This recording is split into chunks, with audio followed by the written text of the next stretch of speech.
দীর্ঘদিন ধরে নানা টানাপোড়েনের মধ্যে দিয়ে যাচ্ছে মালয়েশিয়ার শ্রমবাজার। সিন্ডিকেট সহ নানা অনিয়মের কারণে এখনও বন্ধ রয়েছে বাংলাদেশের জন্য অত্যন্ত গুরুত্বপূর্ণ এই বাজারটি। তবে প্রধানমন্ত্রীর মালয়েশিয়া সফর ঘিরে আশার আলো দেখছেন খাত সংশ্লিষ্টরা।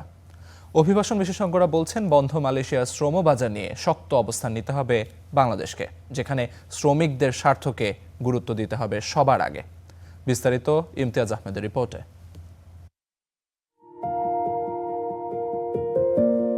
১৯৭৮ সালে মাত্র কয়েকজন কর্মী পাঠানোর মধ্য দিয়ে মালয়েশিয়ার শ্রমবাজারে যে যাত্রা শুরু হয়েছিল তা পরে লাখো মানুষের জীবিকা ও বাংলাদেশে বৈদেশিক মুদ্রা অর্জনের অন্যতম প্রধান উৎসে পরিণত হয়। বর্তমানে প্রায় ১৩ লাখ বাংলাদেশি কর্মী কাজ করছেন মালয়েশিয়াতে, কিন্তু সম্ভাবনাময় এই বাজারটি নানা অনিয়ম আর অব্যবস্থাপনার কারণে বারবার হোঁচট খেয়েছে। বাংলাদেশের জন্য মালয়েশিয়ার শ্রমবাজার প্রথম বন্ধ হয় ২০০৮ সালে। এরপর ২০১৬ সালে খোলা হলেও দুর্নীতির অভিযোগের মুখে ২০১৮ সালে ফের বন্ধ হয়ে যায়। ২০২২ সালে বাজারটি আবার খুললেও ২০২৪ সালে একই কারণে আবারও বন্ধ হয়ে যায়।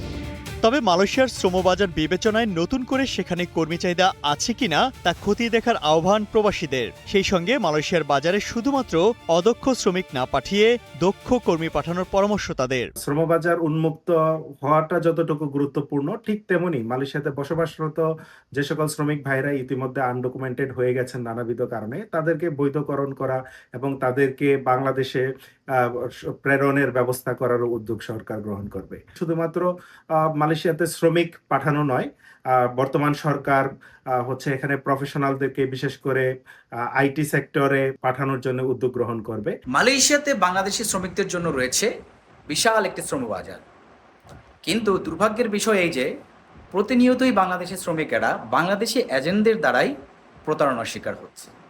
যেহেতু প্রধানমন্ত্রী মালয়েশিয়াতে আসছেন, উনি এই বিষয়ে মালয়েশিয়া সরকারের সাথে একটি G2G চুক্তি করতে পারে, যাতে বাংলাদেশি শ্রমিকেরা মালয়েশিয়াতে সরকারিভাবে আসতে পারে।